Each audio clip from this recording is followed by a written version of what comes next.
नमस्कार दोस्तों, मैं ओम सिंह पवार। टोकराज क्लासेज में आपका स्वागत है। हमारा टॉपिक चल रहा था राज्यपाल गवर्नर, और राज्यपाल के अंदर हम राज्यपाल से संबंधित महत्वपूर्ण अनुच्छेदों के बारे में पढ़ रहे थे। और इससे पहले हम जो क्लास में पढ़े थे अनुच्छेद 156 के बारे में पढ़ा था, और इसी क्लास के अंदर हम अनुच्छेद 61, अनुच्छेद 62 और अनुच्छेद 63 और राज्यपाल से संबंधित सह विवेक शक्तियों के बारे में कब प्रयोग करते हैं इस क्लास के अंदर हम पढ़ेंगे। सबसे पहले है अनुच्छेद 161। अनुच्छेद 161 के अंदर है राज्यपाल का समाधान के संबंधी बताया गया है कि कुछ दंडों में क्षमा, निलंबित, परिवर्तन करने की शक्ति किसको है? राज्यपाल को दी जाती है। क्षमा, दंड और निलंबित, परिवर्तन करने की शक्ति किसको दी गई है? राज्यपाल को। लेकिन मृत्युदंड और कोर्ट मार्शल को छोड़कर बाकी शक्तियां राज्यपाल को दी गई है। कौन से अनुच्छेद में? 161 के अनुच्छेद में उल्लेख किया गया है समाधान के बारे में। फिर उसके बाद में है अनुच्छेद 162। अनुच्छेद 162 में है राज्य की कार्यपालिका शक्ति के विस्तार के बारे में उल्लेख किया गया है। अनुच्छेद 163(1). अनुच्छेद 163(1) के अंदर क्या कहा गया है, क्या उल्लेख है कि राज्यपाल को सहायता और सलाह देने के लिए एक मंत्रिपरिषद होगी और उनका प्रमुख कौन होगा? मुख्यमंत्री होगा।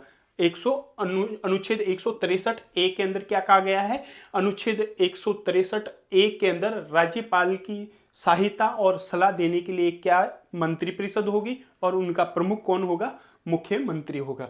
अनुच्छेद 163(2) के अंदर उल्लेख है कि राज्यपाल कुछ मामलों में मंत्रिपरिषद की सलाह ले सकता है, सलाह मानने के लिए बाध्य नहीं होगा, वो अपने सह विवेक का प्रयोग कर सकता है। किसमें कहा गया है? अनुच्छेद 163(2) के अंदर, मतलब हर बार मंत्रिपरिषद की सलाह नहीं मानेगा, ये नहीं मान सकता है और अपना सह विवेक का प्रयोग कर सकता है। राज्यपाल से संबंधित सह विवेक शक्तियां दो प्रकार की होती है। सबसे पहले संविधान द्वारा प्रदत्त शक्तियां, यानी जिनका संविधान के अंदर उल्लेख है वो संविधान द्वारा प्रदत्त शक्तियां, और दूसरी होती है परिस्थितिजन्य सह विवेक शक्तियां। पहली कौन सी है? जिनका संविधान में उल्लेख है, संविधान प्रदत्त शक्तियां, और दूसरी है परिस्थितिजन्य, जो अचानक कोई भी समस्या आ जाए तो उस टाइम में राज्यपाल के द्वारा सह विवेक का प्रयोग किया जाता है, वो शक्तियां दी गई है अनुच्छेद 163(2) के अंदर। फिर उसके बाद में है राज्यपाल राज्यपाल मुख्यमंत्री से सूचना मांग सकता है और सूचना देना मुख्यमंत्री का कर्तव्य होता है। ये किसमें उल्लेख है? अनुच्छेद 167 के अंदर। यानी राज्यपाल मुख्यमंत्री से सूचना मांग सकता है और सूचना देना मुख्यमंत्री का कर्तव्य होता है। फिर उसके बाद में है राज्यपाल किसी भी विधेयक को राष्ट्रपति हेतु आरक्षित रख सकता है। यानी राष्ट्रपति के लिए, राज्यपाल के द्वारा राष्ट्रपति के लिए मतलब किसी भी विधेयक को आरक्षित रख सकता है। ये कौन से अनुच्छेद के अंदर उल्लेख है? अनुच्छेद 200 के अंदर। फिर उसके बाद में है अनुच्छेद 200। अनुच्छेद 200 में क्या उल्लेख है? अनुच्छेद 200 के अंदर है कि राज्य में संवैधानिक तंत्र विफल, यानी संवैधानिक तंत्र विफल होने पर राज्यपाल राष्ट्रपति शासन की सिफारिश कर सकता है। ये किसमें उल्लेख है? अनुच्छेद 200 के अंदर उल्लेख है कि राज्य में संवैधानिक तंत्र अगर विफल हो जाए तो राज्यपाल द्वारा राष्ट्रपति शासन की सिफारिश कर सकता है, वो उल्लेख है 200 के अंदर। फिर उसके बाद में है जो सह विवेक शक्तियां हैं, परिस्थितिजन्य सह विवेक शक्तियां। कब राज्यपाल अपनी सह विवेक शक्तियों का प्रयोग कर सकते हैं? वो जो परिस्थितिजन्य, सबसे पहले है अगर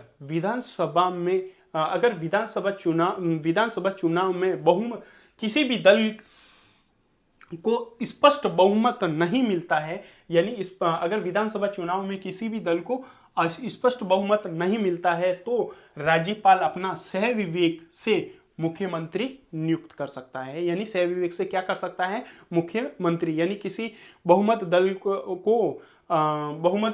को स्पष्ट बहुमत दल, किसी भी दल को स्पष्ट बहुमत नहीं मिले तो राज्यपाल के द्वारा सह विवेक शक्ति का प्रयोग करके मुख्यमंत्री नियुक्त कर सकता है। ये किसमें कहा गया है, पहला। फिर उसके बाद में है दूसरा, मंत्रिपरिषद के विरुद्ध अविश्वास प्रस्ताव पारित हो जाए, यानी अविश्वास प्रस्ताव पारित हो जाए और मंत्रिपरिषद त्याग पत्र ना दे तो राज्यपाल उसे क्या कर सकता है, बर्खास्त कर सकता है। क्या कर सकता है, मंत्रिपरिषद के विरुद्ध अविश्वास प्रस्ताव पारित हो जाए और मंत्रिपरिषद त्याग पत्र ना दे तो राज्यपाल उसे बर्खास्त कर सकता है। थर्ड है, राज्यपाल को विश्वास हो जाए कि मंत्रिपरिषद विधानसभा में बहुमत नहीं है तो वे मुख्यमंत्री से विधानसभा का अधिवेशन बुलाकर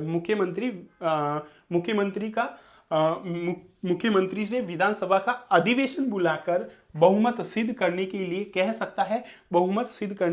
सकता है तथा मुख्यमंत्री ऐसा नहीं करने पर राज्यपाल मंत्रिपरिषद को क्या कर सकता है, बर्खास्त कर सकता है। क्या कर सकता है, मंत्रिपरिषद, राज्यपाल के द्वारा मंत्रिपरिषद को बर्खास्त कर सकता है। फोर्थ है, मंत्रिपरिषद संविधान के विरुद्ध कार्य करती है। अगर मंत्रिपरिषद संविधान के विरुद्ध कार्य करती है तथा मुख्यमंत्री भ्रष्टाचार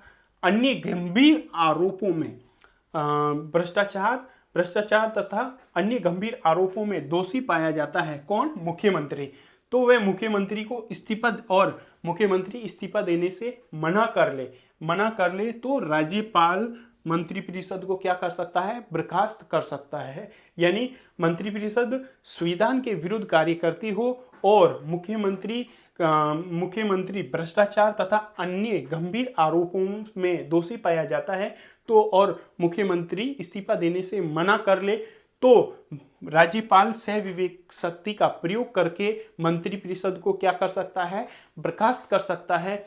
आशा करता हूं कि ये क्लास आपके लिए उपयोगी होगी और मिलते हैं नेक्स्ट वीडियो में इसी प्रकार नए सेशन के साथ।